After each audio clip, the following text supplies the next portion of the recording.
और इनके साथ में मैं 2-3 बार मदर टेरेसा आश्रम में इधर उधर गए, वहाँ के हर आदमी इनको नाम से पहचानता। घाटी में ऐसी टोपी लेके भीख मांगे जैसा पैसे मांग के वो आदमी ने वहाँ भेजा उस दिन बॉडी। क्योंकि अभी 530 आई डोनेशंस करवाना, बॉडी डोनेशंस करवाना, अवेयरनेस कैंप्स करवाना, खुद 100 बार blood donation, 111 times plus blood donate करना और बाकी सबको इंस्पायर करना, कैंप्स लेना।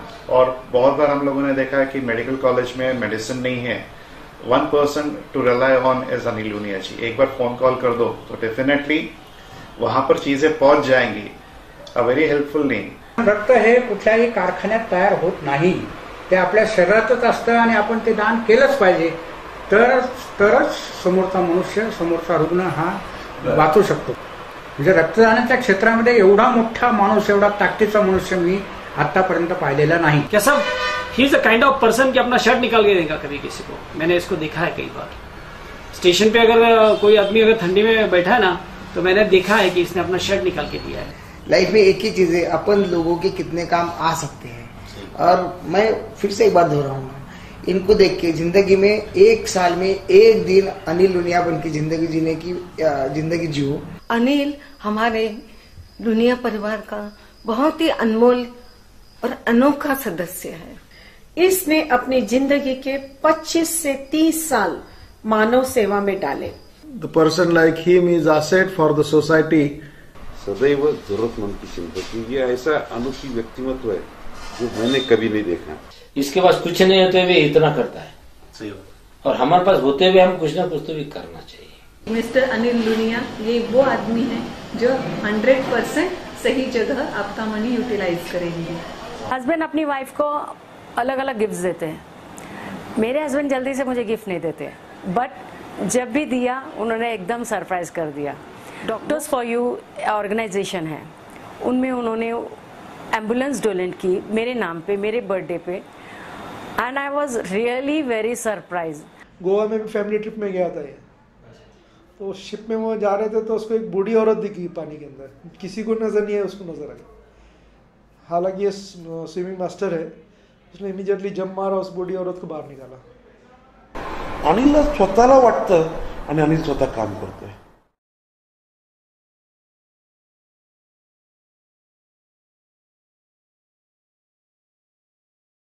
नमस्कार, मेरा नाम चेतन पिंपोड़े है और आपका इस शो पे बहुत बहुत स्वागत है। इस शो का नाम है जस्ट डू इट। इस शो का उद्देश्य ये है कि ऐसे कुछ लोग जो कि समाज में कुछ ऐसे स्तर पर काम कर रहे हैं कि जिसकी वजह से लोगों की ज़िंदगी में एक तरीके का सहभाग या सहयोग उनका हमेशा रहता है। लेकिन हम लोग हमेशा किस्सों और कहानियों में मिसालें सुनते आए हैं लेजेंड्स की, कुछ ऐसे लोगों की जिन्होंने कुछ जीवन में कर दिखाया है हर परिस्थिति को पार करने के बावजूद भी। ऐसे ही कुछ लोगों की कहानियाँ और किस्से हम आपके सामने लेकर आ रहे हैं, डायरेक्ट उनसे मुलाकात करके। आज हमारे साथ में है मिस्टर अनिल लुनिया, जो कि एक बहुत ही अच्छे स्तर पर समाज सेवक बोलकर आज पहचाने जाते हैं। वो इंसान खुद को तो एक मामूली इंसान समझता है, लेकिन कुछ लोग उन्हें भगवान का रूप भी मानते हैं। आइए हम उनका स्वागत करते हैं। हमारे साथ है मिस्टर अनिल लुनिया। वेलकम, आपका बहुत बहुत स्वागत है हमारे कार्यक्रम पर। आपके बारे में हमारे दर्शकों को आप कुछ परिचय दीजिए ताकि उनको पता चले कि आप किस स्तर पे किस तरीके से काम करते हैं। सुप्रभात मित्रों, धन्यवाद। आपने मुझे इस लायक समझा, मैं अपना सौभाग्य मानता हूँ। मैं आज आप लोगों के कारण मेरे मानव जीवन की शैली आप तक पहुंचकर आप अगर उसका अनुकरण करें तो आज मानव जीवन में खुशहाली छा जाएगी। ईश्वर की कृपा से मेरे खुद के 111 बार रक्तदान हो चुके हैं, मेरी पत्नी के 25 और लड़के के 23 बार।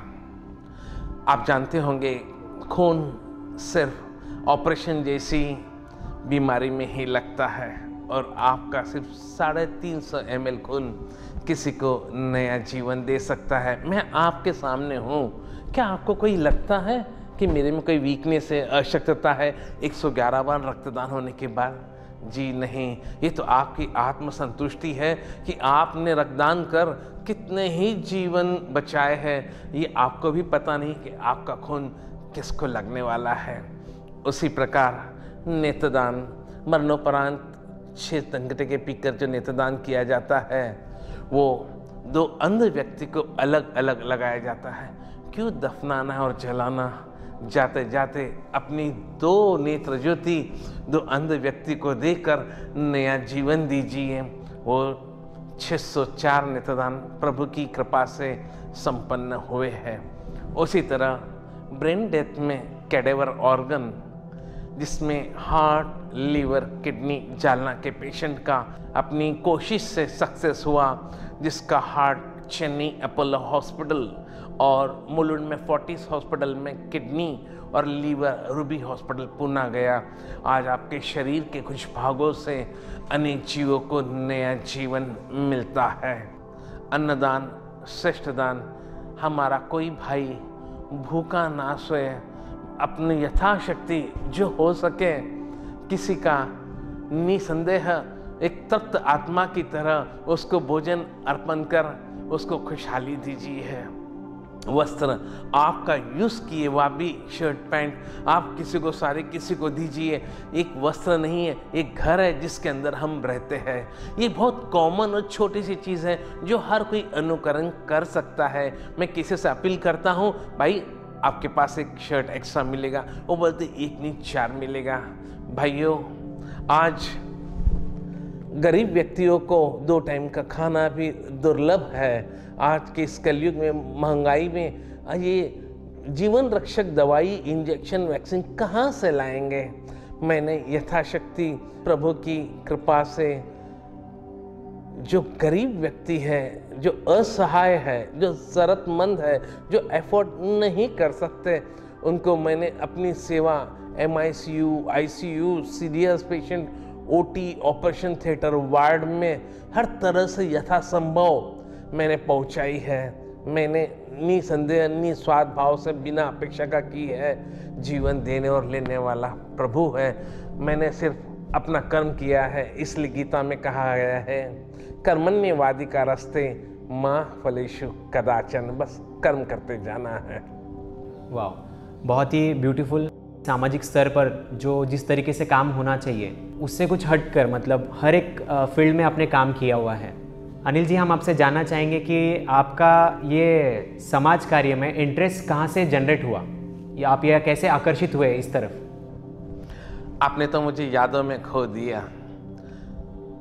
किसी कारण में स्कूल में लेट पहुंचने के कारण जब गेट बंद हो चुका था, मैं बाजार में निकल गया। पहली बार दुनियादारी का मुझे एहसास हुआ कि लोग कितनी मेहनत करते हैं अपना जीवन की उपजीविका चलाने के लिए। तन मन धन से अपना परिवार चलाते हैं, आंख पर कपड़े नहीं रहते, धूप में काम करते हैं, ठेले ढोते हैं और सब भूलकर अपना दर्द कि अपना परिवार चलाना है, 2 वक्त की रोटी कमाने के लिए।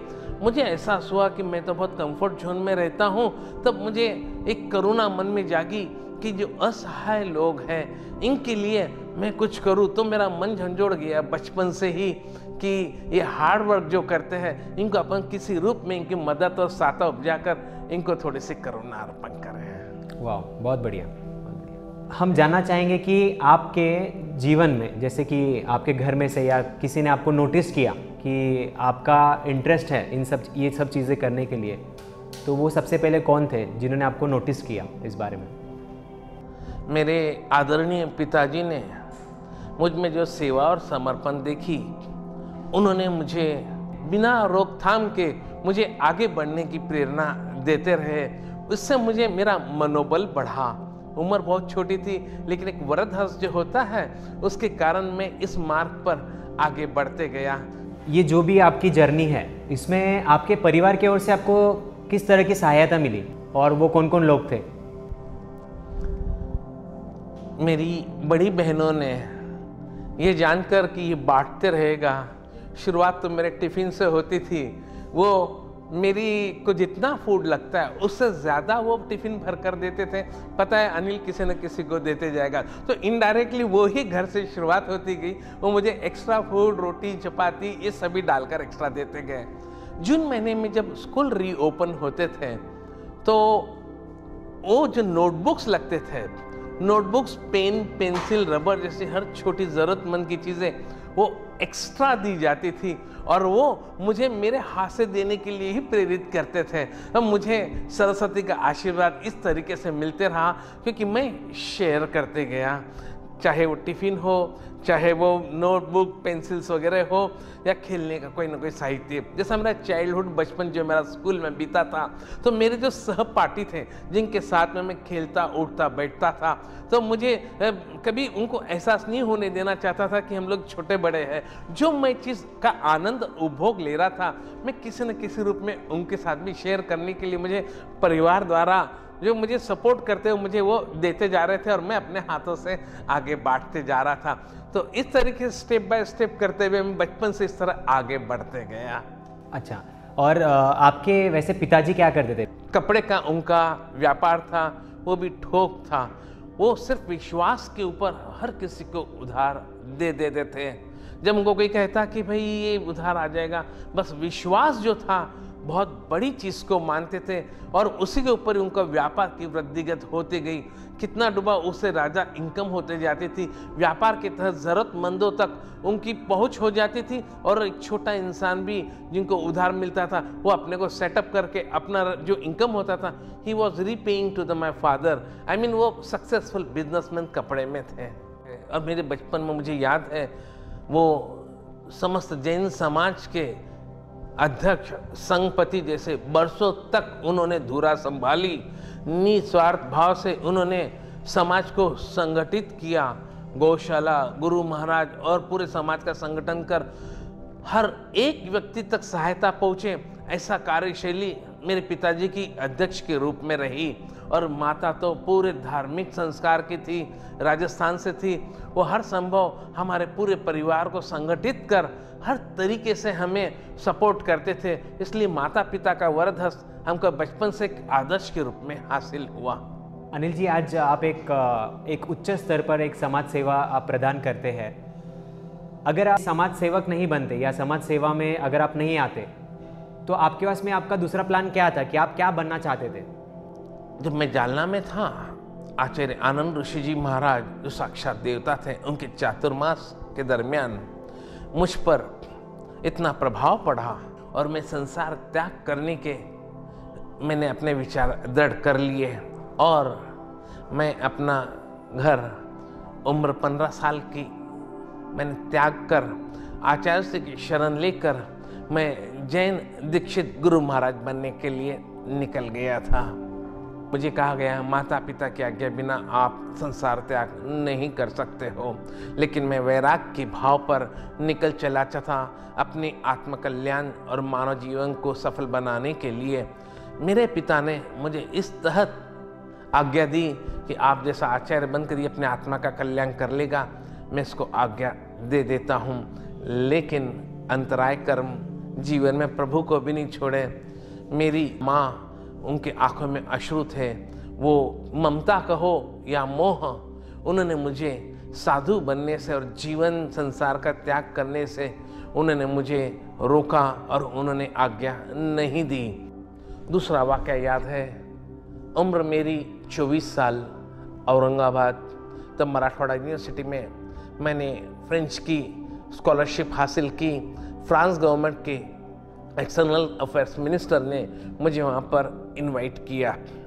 पेरिस में मई 1988 में मेरा स्कॉलरशिप नॉर्वे, पोलैंड और सभी फॉरेन स्टूडेंट्स के साथ में बहुत ही सक्सेसफुल और मैं टॉप पर रहा।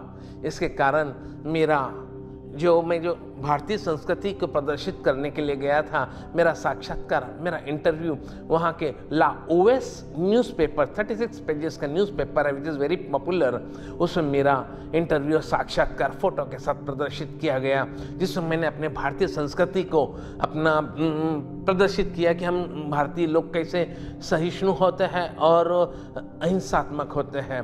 उसके पश्चात मैं ऑक्सफोर्ड स्ट्रीट पे लंदन में जॉब किया। हम भारतीय लोग बहुत ही ईमानदार और बचत करने वाले होते हैं। मेरी कार्यशैली देखकर मेरे ओनर ने मुझे ऑफ़र किया कि आप यहीं पर सेटल हो जाओ। आज मैं यहाँ ना होता तो आज इंग्लैंड में सेट हो गया होता, जिसमें मेरे सिर्फ परिवार का कल्याण होता था, लेकिन मुझे भारत माता का कर चुकाना था अपनी मानव कल्याण के लिए। उसने मुझे आकर्षित कर मैं उस लग्जरी और मॉडर्न लाइफ जो था, इतना मुझे सुंदर ऑफर आया था, वो छोड़कर मैं भारत माता की अपनी सेवा करने के लिए अपने मातृभूमि लौट आया, मानवता के लिए। ये बहुत सौभाग्य की बात है हम लोगों के लिए कि आप जैसी हस्ती बाहर देश में काम ना करते हुए आपने स्वदेश आना पसंद किया और समाज सेवा करने का चुनाव किया, और आज उस समाज सेवा की वजह से लाखों लोगों को उसका फ़ायदा हो रहा है। जो लोग जीवन में कुछ करना चाहते हैं उनके लिए भी आप एक इंस्पिरेशन बोलकर आज यहाँ पर बैठे हो। धन्यवाद देता हूँ आपको कि बहुत सारे लोग सोचते हैं कि लग्जरी लाइफ ही सब कुछ है आज के जीवन में, लेकिन आपने उन सब चीज़ों को ना मानते हुए सामाजिक जीवन को अपनाया आपने। सो ये बहुत बड़ी बात है आज समाज के लिए। एक मानव सेवा के लिए अपने आप को न्यौछावर कर देना मैं अपना सौभाग्य मानता हूँ। अहिंसात्मक जीवन शैली के बारे में आपने जब उन लोगों को बताया तो उसका क्या प्रभाव रहा लोगों पर? आज भी मुझे याद है वो अस्मरणीय पल। जब मैंने अपने यहाँ की फोटोज़ बताई तो उन लोगों ने पॉइंट आउट किया, जो मेरे मित्र थे जो इंटरनेशनल सभी स्कॉलरशिप में आए थे, Norway, Poland, French, European countries के, उन्हें मार्केट के व्हाट इज़ दिस? मैंने कहा दिस द मास्क जो मुँह पत्ती रखा जाती। Why for this? Why are using for this? I said to avoid the destructions of the microorganisms which are invisible by the normal eyes। हमारे आँखों से भी जो सूक्ष्म जीवाणु कीटाणु वो हमारे आवाज़ से प्रदूषण से भी ना मरे, इसलिए हम लोग मास्क यूज़ करते हैं। यानी कि हम लोग नॉन वायलेंस, यानी कि भारतीय संस्कृति अहिंसात्मक हमारा नियम होता है, इसलिए हम लोग अहिंसा को ज़्यादा फॉलो करता है। हम किसी का दिल दुखाना भी जहाँ पाप समझते हैं, ये तो बहुत दूर की बात है कि किसी इंसान का हम आहत पहुँचा या किसी का अंत करें। तो हम लोग अहिंसावादी भारतीय संस्कृति को अपनाते हैं। इससे उन पर इतना प्रभाव पड़ा कि वो हमारे भारतीय संस्कृति की ओर इतने आकर्षित हुए। उन्होंने महात्मा गांधी, जी हाँ, महात्मा गांधी, जिन्होंने अहिंसा का हमें एक नियम दिया है। वाह, बहुत बढ़िया, बहुत बढ़िया। जानकर खुशी हुई कि अहिंसा का जो पाठ है, जैसे महात्मा गांधी जी ने पूरे विश्व में वो जो फैलाया है जी, और आपने भी वो जाकर वो संदेश फ्रेंच लोगों तक पहुंचाया। सो बहुत खुशी की बात है ये। अनिल जी, ये सब करते हुए आपको सहज रूप से लोगों की मदद मिलती गई या आपको कुछ परेशानियां भी आई, कुछ स्ट्रगल करना पड़ा आपको? जब कभी स्ट्रगल में मुझे संघर्ष करना होता है, कभी कभी डिसअपॉइंट हो जाता था, लेकिन मेरे मार्गदर्शक, मेरे परिवार के लोग मुझे जो साथ देते, उससे मैं स्ट्रगल को ओवरकम करते हुए आगे बढ़ते गया। स्ट्रगल आज भी है, प्रॉब्लम आज भी है और अंत तक रहेगा। जब तक आप अपना उद्देश्य हासिल ना कर पाओ, जब तक आप अपने सेवा के संकल्प को पूरा ना कर पाओ, तब तक ये चलते रहेगा। जब तक आप आपके उद्देश्य में सफल ना हो जाए, तब तक आप डिसअपॉइंट ना हो। आपको दुनिया, फ्रेंड, किसी भी लिहाजे में आपको रोकने के लिए, अंतराय के लिए कुछ शब्द यूज किए या आपको असहायता महसूस हो, तब भी अपने आप को डिसअपॉइंट कभी ना करें। अपने को उद्देश्य हासिल होने तक आगे बढ़ते रहे। अच्छे काम में आपको लेट जरूर हो सकता है, लेकिन सक्सेस करने में प्रभु आपका अंत तक साथ देगा। आज मैं इस मुकाम पर पहुंचा हूं, ये सिर्फ संयमता के बल पर। अगर स्ट्रगल ना होता तो मैं सफलता ना पाता, अगर सफलता मिलती तो मैं स्ट्रगल का मोल नहीं कर पाता। तो संयमता से मैं आगे बढ़ते रहा, सिर्फ एक ईमान और निस्वार्थ सेवा, इसकी बदौलत मेरी निरंतर सेवा आज भी चालू है। राइट, आपने बहुत अच्छी बात कही है कि अगर स्ट्रगल नहीं होता तो सफलता नहीं मिलती है। सो ये बहुत बड़ी बात है, जो यूथ देख रही है उन्हें भी पता चलेगा कि जो भी लोग लाइफ में स्ट्रगल फेस करते हैं तो वो एक पड़ाव होता है, लेकिन पूरे जीवन में स्ट्रगल तो है ही, और बिना स्ट्रगल के सफलता प्राप्त करना तो वो सफलता नहीं कहा जाएगा। सो आपके इस सफ़र में किन किन लोगों ने आपको मदद की या उनका सबसे बड़ा सहभाग आपके इस सफ़र में रहा? मैं उन सभी अनंत साथियों का जिन्होंने मुझे पग पग पर हर समय हर जगह साथ दिया है, उनका नाम भी नहीं गिना सकता हूँ मैं। ऐसे काफ़ी लोगों ने, सभी ने मुझे बहुत साथ दिया है, क्योंकि मेरा इतना कार्यकाल सेवा का इतना बड़ा रहा। अलग अलग लोग, अलग अलग प्रदेश, यानी कि फॉरेन कंट्री भी, प्रदेश भी, महाराष्ट्र के बाहर भी, रूरल में भी, हॉस्पिटल में भी, एवरीवेयर, ऑल फील्ड पे सभी ने साथ दिया। शुरुआत अपने परिवार से हुई, साथ ही मेरी धर्म पत्नी, इन्होंने मुझे माइनरी ऑब्जर्व कर कर मेरी हर आवश्यकता पूर्ण करने की कोशिश की और मुझे आगे बढ़ाया, और मुझे पग पग पर सुख दुख में साथ देकर मेरी प्रेरणा नहीं टूटने दी, मुझे हिम्मत देते रहे। इस सुविद्य पत्नी रशीला लुनिया। साथ ही उनका जिक्र करना चाहूँगा जो साक्षात फील्ड पर मौजूद रहते या न रहते हुए भी मुझे हर संभव, हर प्रयास साथ देते रहे, वो संजय भाई शाह, विक्रम जी बोहरा। इन्होंने मुझे एहसास नहीं होने दिया, कभी कभी तो खुद की ओर से सहायता देकर मेरा हाथ आगे बढ़ा देते थे। यानी कि हर फील्ड पर मेरे सक्सेस होने में मेरे इन मित्रों का बहुत बड़ा साथ रहा है, जो मुझे संकट का या कमी का, स्ट्रगल का उन्होंने खुद झेलकर मुझे आगे बढ़ने की प्रेरणा देते हुए साथ ही हाथ बढ़ाना, बस मुझे आगे बढ़ते गए। लेकिन अप्रत्यक्ष साथियों का मुझे बहुत बड़ा साथ मिला है। इन लोगों के बारे में आपको शेयर करना चाहेंगे, कुछ यादें उनकी? सबसे पहले मेरी धर्म पत्नी रशीला लुनिया। जब मुझे फाइनेंस की तंगी होती थी, मुझे याद है आज भी करीब करीब 21-22 वर्ष हो चुके हैं, हर वर्ष सरकारी अस्पताल में मैं राखी सेलिब्रेशन करने जाता था, वो भी एक दिन पहले, ताकि किसी बहन को ये एहसास ना हो कि आज राखी और मेरा भाई नहीं आया। मुझे फाइनेंस की तंगी के टाइम पे मैं नई साड़ीज उन बहनों को नहीं दे पाता था, तो उन्होंने अपने खुद की वार्डरोब से खुद की यूज़ की हुई साड़ी, चाहे 800, 1000, 1200, 1500 की हो, वो खुद देती थी। यानी कि मैं नई साड़ी 160 की ना खरीदते हुए उन्होंने मुझे खुद की साड़ी तैयारी करके कुंकू राखी का धागा दे के मुझे एहसास नहीं होने दिया कि अपने पास पैसा नहीं है, आपका मिशन रोको। एक रात पहले 8 बजे हम राखी के, मैं, मेरा लड़का वंश और मिसेस जाकर वार्ड में पूछते, सिस्टर कितने पेशेंट्स है? गरीब तो सभी है। 4-5 ऐसे निकालते जिनके आंख पर सिर्फ एक ही साड़ी है, और जो रूरल और खेड़े गांव से आए थे, हम जाति बोलते थे, क्या नाम है आपका? सलाइन के हाथ लगे हुए, रुक्मणी। हम पूछते भाई कितने हैं? कहते एक भी नहीं है। मैंने ऊपर के आवेश से कहता, झूठ बोलती है, एक भी भाई नहीं है। सब लोग अचंभित हो जाते थे। मैंने कहा तेरे सामने कौन खड़ा है? भाई है। उसके आनंद अश्रु बह जाते थे।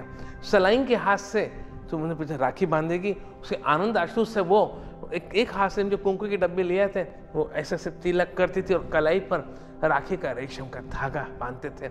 और जब मैं उसे साड़ी देता, उसके आँख में आंसू आ जाते थे। उसको मैं एहसास नहीं होने देता कि उसको भाई नहीं है। तभी भी एक वाक़या याद है, बर्न वार्ड में जहाँ पर ऊँट खुले रखे जाते थे, जिनके इन्फेक्शन के कारण उनके रिलेटिव्स भी नहीं आ पाते थे, आइसोलेटेड क्लाइमेट में उनको रखा जाता था। हम जाते, पहले मुस्कुराहट उसको दर्द कम महसूस हो, उसका दुख कम हो। कैसी हो आप? एकदम हंस के, क्या नाम है आपका? राखी बांधने आया हूँ। चंद क्षणों में उसके आंखों पे रोशनी आ जाती है। राखी बांधोगे? बोल नहीं पाती है, और वो न बात है जो ऊँट के कारण हाथ भी नहीं हिला पाती है। बस कुंकू लगाने जाता तो मैं अपना सर नीचे कर लेता हूँ ताकि उस बहन को वेदना ना हो। कुंकू मेरे सर पर लगा लेती है और सिर्फ एक हाथ से धागा रखती है, उसकी सहचारी बहनों के आंखों में भी आंसू, और राखी बांध के उसको मैं देता साड़ी। तो मेरी मिसेस वो कॉटन की साड़ी निकाल के देती है ताकि जलेबी पेशेंट के लिए सुविधाजनक होती है। तभी पीछे से एक आवाज़ आया, मुझे साड़ी नहीं चाहिए, सिर्फ राखी बांधो। मैंने सिस्टर से इंक्वायरी की, वो उमर का 450 किलोमीटर दूर से 92% जली हुई बहन, उसके आंख में सिर्फ आशा का किरण, जीवन और मृत्यु में पल पल जी और मर रही थी। मैंने कहा जरूर आप पहले आप राखी बांधोगी और आप जरूर अच्छी होगी।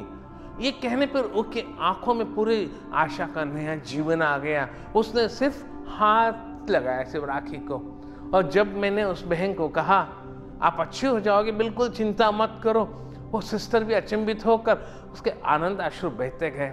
पता नहीं उसका जीवन कितना अशेष था, लेकिन जाते जाते कुछ पल की उसे खुशियां दी। ये भी कोई धर्म और सेवा से कम नहीं है। किसी के आंसू पोंछो और किसी को चंद क्षणों की खुशी दो, वो भी हॉस्पिटल में जाके सब पता नहीं अंतक्षण कब आए।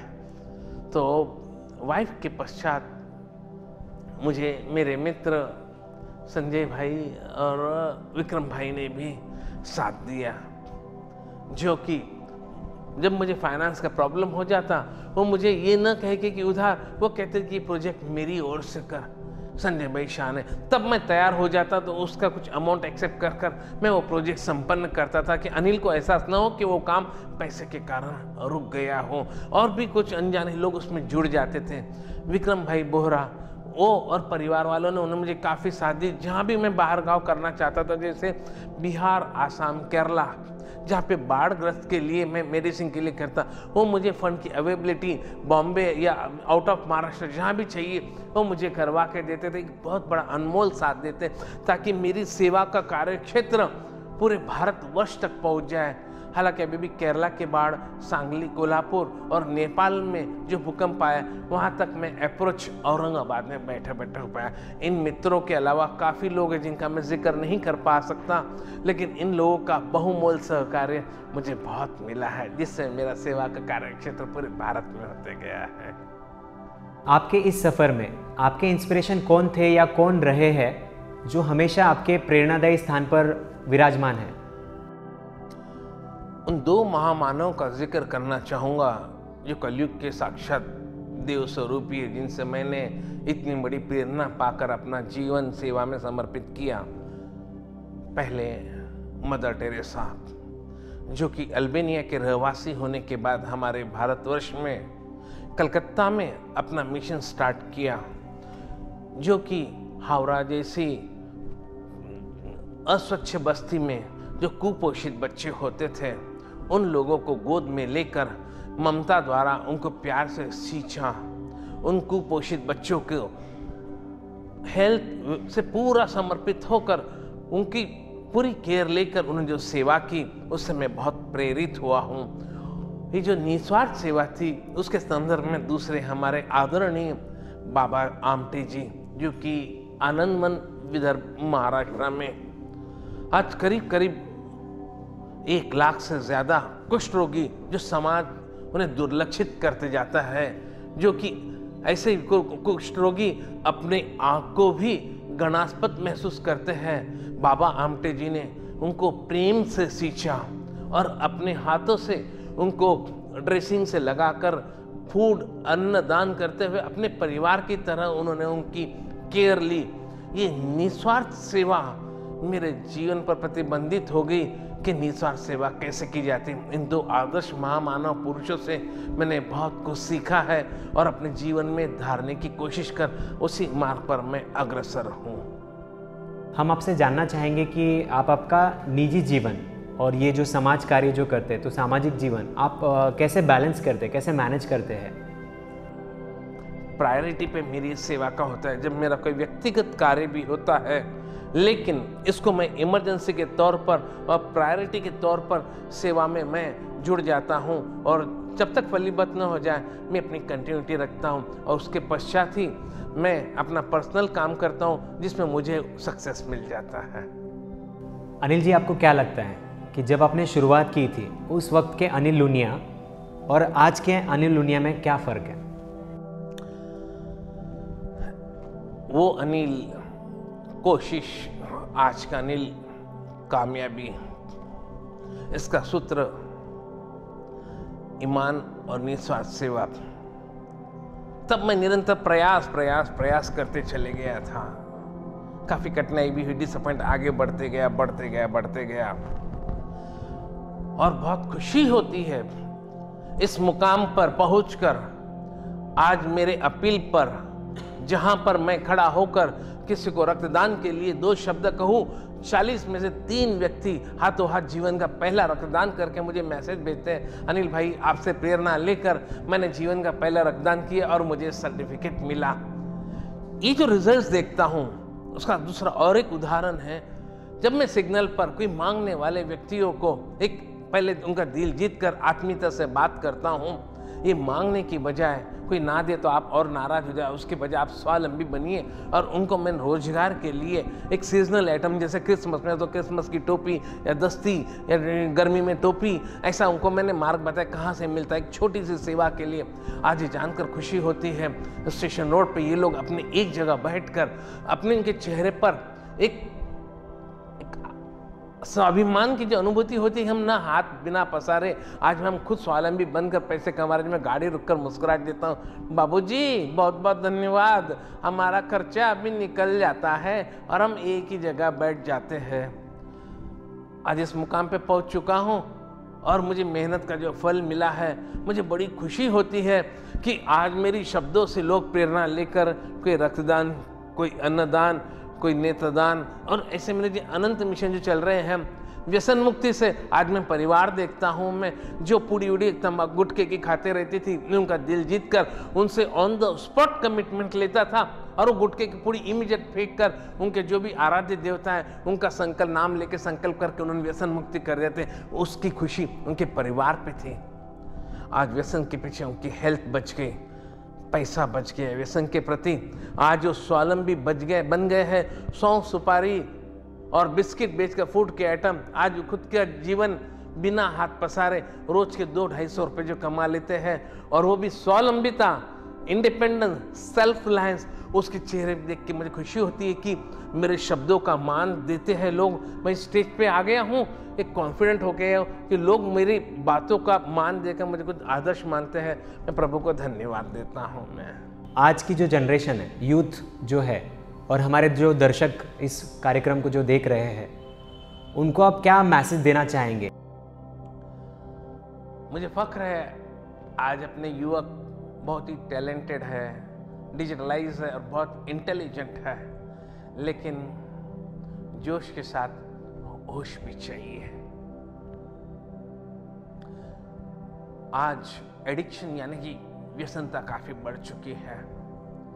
व्यसन मुक्ति से आप अपना यौवन, अपना परिवार सुरक्षित करें, ऐसे मैं अपील करना चाहता हूं। आप एक अकेले व्यक्ति ना होकर, आप किसी के भाई हो, किसी के पुत्र हो, किसी के पति हो, आप पर दायित्व होता है अपने परिवार का।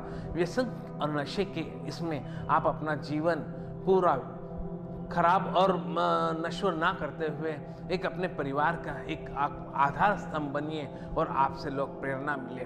दूसरा, साइंस ने बहुत ज्यादा डेवलप कर चुका है, ये आप जानते भी होंगे। कल ये ना हो जाए कि साइंस आर्टिफिशियल ब्लड तैयार करें और जो आपकी भावना हो कि मैं अपना खून देकर किसी की जान बचाऊं, कल लेबोरेटरी में खून तैयार हो जाए तो आपकी भावना भी अधूरी रह जाए।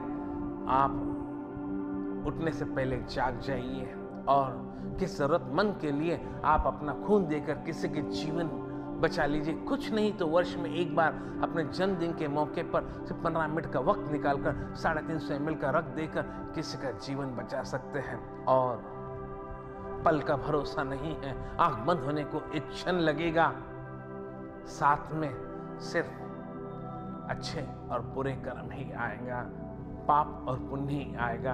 आपका किया हुआ हर पुण्य का फल आपको मिलेगा और यही आपके साथ आएगा।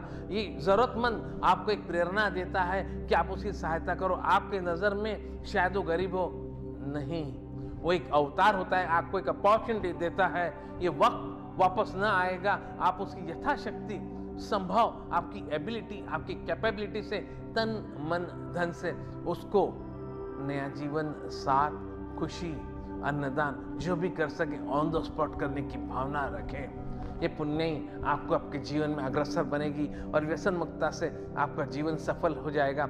मैं आप सभी को शुभकामनाएं देते हुए मैं एक छोटी सी अपील करना चाहूंगा। मियाँ, नमाज का वक्त हो चुका है। मियाँ, नमाज का वक्त हो चुका है, मस्जिद बहुत दूर है। क्यों न रोते बच्चे को हंसाया जाए, ये भी खुदा की इबादत होगी। क्या बात, खुदा की इबादत होगी। क्या बात। Thank you very much. Anil ji, आपका बहुत बहुत धन्यवाद, यहाँ पर आए, आपने अमूल्य समय दिए एक बार फिर से। Thank you so much.